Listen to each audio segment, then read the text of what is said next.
आप सबका एक बार फिर से अपने YouTube चैनल पर स्वागत है। आज की हमारी कहानी का नाम है घृणा। एक जादुई जलपरी की कहानी है।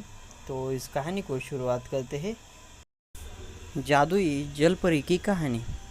घृणा यानी नफरत एक ऐसा जहर है जो किसी भी रिश्ते में अलगाव ला सकता है।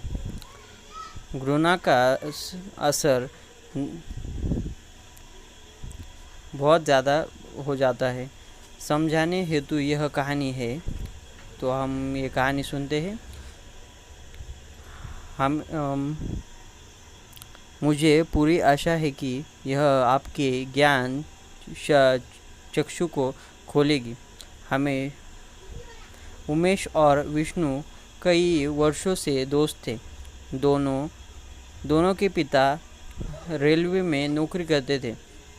विष्णु भी अपने पिता की तरह रेलवे में नौकरी करना चाहता था, इसलिए वह रेलवे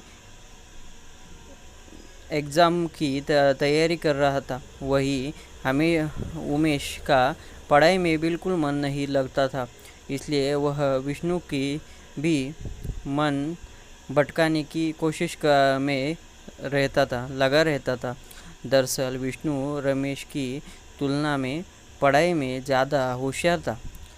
वह इसी वजह से उमेश मन ही मन में उससे घृणा करता था, लेकिन ऊपरी तौर पर वह उसके दोस्त होने का दिखावा करना बखूबी जानता था। एक दिन उमेश विष्णु से पूछता है, तुम सारा दिन पढ़ाई करते करते बोर नहीं होते? विष्णु मुस्कुराते हुए कहता है कि यार, ज़िंदगी में कुछ सार्थक लक्ष्य तक पहुंचने के लिए मेहनत तो करनी ही पड़ेगी ना, और फिर पढ़ाई करना मुझे बहुत पसंद है।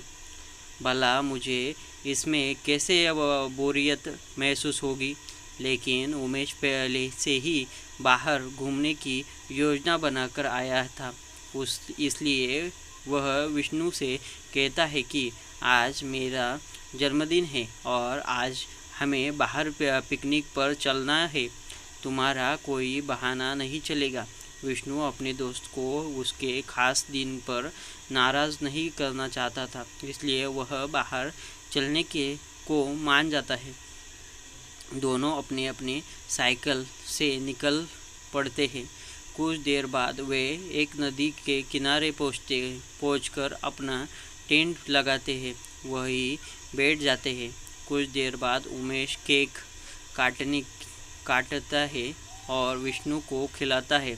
विष्णु भी बड़े प्यार से अपने दोस्त को केक खिलाता है, उसके चेहरे पर लगा देता है। कुछ देर मस्ती करने के बाद दोनों नदी में नहाने के लिए जाते हैं। अचानक उमेश के पैर में किसी का स्पर्श होता है, जिससे वह डर जाता है और नदी से बाहर निकलने लगता है। लेकिन उसी वक्त एक खूबसूरत जलपरी पानी से बाहर आ जाती है। जलपरी को देखते ही दोनों की आंखें चकाचौंध हो जाती है। दहशत से पैर कांपने लगते हैं। उन्हें समझ में नहीं आता कि जलपरी को देखकर उन्हें क्या प्रतिक्रिया करनी चाहिए।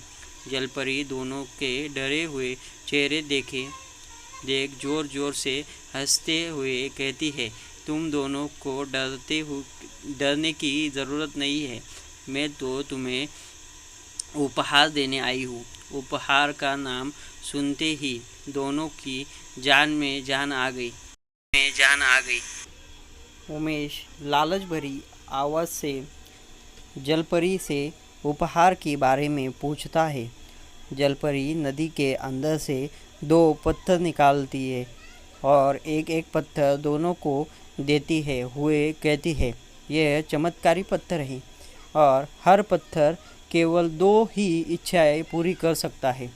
यह सीधे तुम्हारे लिए काम नहीं करेगा, बल्कि एक दूसरे के लिए जो कुछ भी मांगा जाएगा उसका आधा तुम्हें मिलेगा। इतना कहते ही वह पानी के अंदर वापस चली गई। जलपरी की बात सुनकर विष्णु को थोड़ा संदेह होता है, लेकिन उमेश की खुशी का ठिकाना नहीं रहता। वह उछलते हुए नदी से बाहर निकलकर खुशी से नाचने लगता है। कुछ देर बाद दोनों वापस अपने घर पहुंचते हैं। दोनों यह बात अपने घर के लोगों से छुपा लेते हैं। उमेश को मन ही मन में लग रहा था कि विष्णु तो पहले से ही उससे बेहतर है, वह उसके लिए क्या मांगे। वह विष्णु के से कहता है, तुम मेरे लिए बहुत सारी दौलत मांगो ताकि उसकी आधी दौलत तुम्हें भी मिल जाए, और मैं भी तुम्हारे लिए उतनी ही दौलत मांगूंगा। विष्णु अपने दोस्त को समझाता है, धन दौलत तो हम दोनों में भी कमा सकते हैं, हमें कुछ और चीज़ मांगनी चाहिए। लेकिन उमेश उसकी बात नहीं सुनता। मजबूरी में विष्णु को उमेश की बात माननी पड़ती है, और विष्णु के कहते ही उमेश के पास दौलत का खजाना आ जाता है, और शर्त के मुताबिक उसका आधा विष्णु को भी मिल जाता है। इतनी दौलत देखते ही उमेश का दिमाग चकरा जाता है।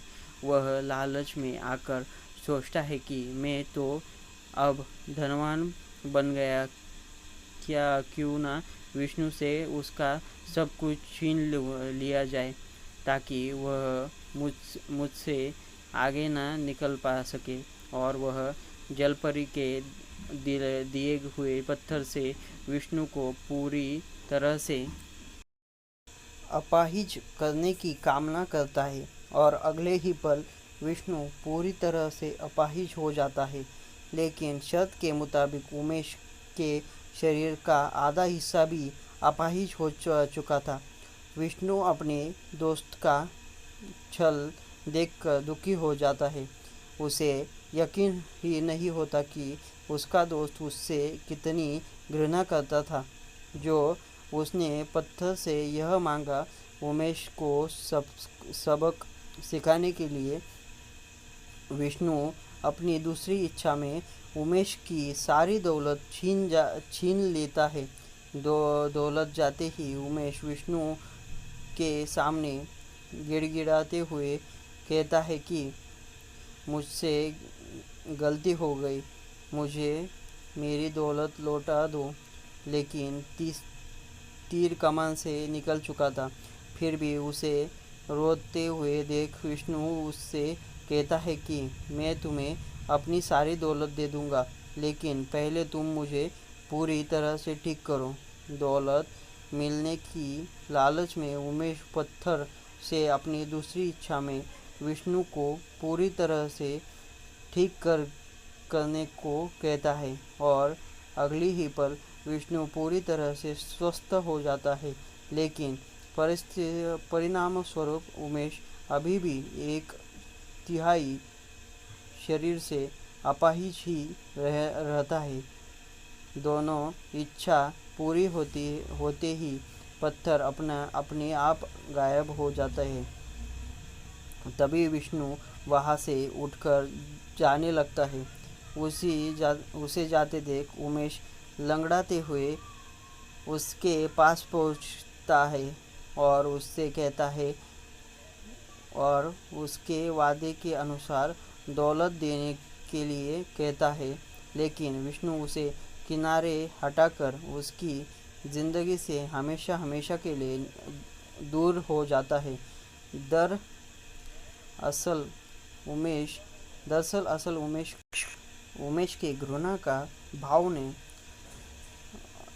विष्णु का दिल तोड़ दिया था। अपने दोस्त के जाते ही उमेश को अपनी गलती का बहुत पछतावा हुआ। उमेश आज भी पश्चाताप की आग में जलते हुए अपाहिजों की ज़िंदगी जी रहा है। और इसी के साथ यह कहानी ख़त्म होती है। और इस कहानी से हमें क्या सीख मिलती है कि कभी भी आपके दोस्तों के साथ घृणा ना करें, एक दूसरे की मदद करें, एक दूसरे का सहारा बने, एक दूसरे की मदद करते करते एक दूसरे को बड़ा बनाए। यही इस कहानी का उद्देश्य है। अगर यह कहानी आप सबको पसंद आई हो तो लाइक करें और अपने चैनल को सब्सक्राइब करें और ऐसे ही वीडियो देखने के लिए मेरे साथ बने रहिए।